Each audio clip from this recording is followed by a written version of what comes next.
முழுமையாக அலை அப்படின்றது வந்து நான் ஏற்கனவே இங்கே தான் இன்டர்வியூவில் கொடுத்துருக்கேன். ஒரு எதிர்ப்பலை, ஒரு மாற்றம் அலை அப்படின்னா எப்படின்னா 91 ராஜீவ்காந்தி இறந்தப்போ திமுக 2 இடத்துல தான் ஜெயிச்சிச்சு.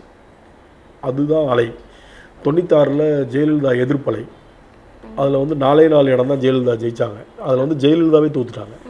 இதுக்கு பேர் தான் அலை. அதுதான் பெரிய மாற்றம். ஆனால் இங்கே அப்படி கிடையாது.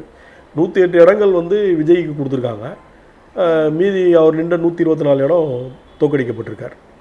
அப்போ எதிர் சைடில் திமுகவும் அதிமுகவும் சேர்ந்து 124 எம்எல்ஏக்கள் இருக்காங்க. சட்டசபையில் பெருவாரியாக அவங்க தான் இருக்காங்க. இவருக்கு மெஜாரிட்டி இல்லாமல் இவர் யாரை தீய சக்தி, ஊழல் சக்தி, கொள்கை எதிரின்னு சொன்னாரோ அவங்களுடைய ஆதரவில் தான் இன்றைக்கி ஆட்சி நடந்துகிட்டு இருக்கு. அதுலேயே அவர் வந்து மக்கள் மாற்றத்தை எதிர்பார்த்தாங்க அப்படின்னா மக்களுடைய பல்ஸுக்கு அப்போவே அவர் வந்து மைனஸில் போயிட்டார்.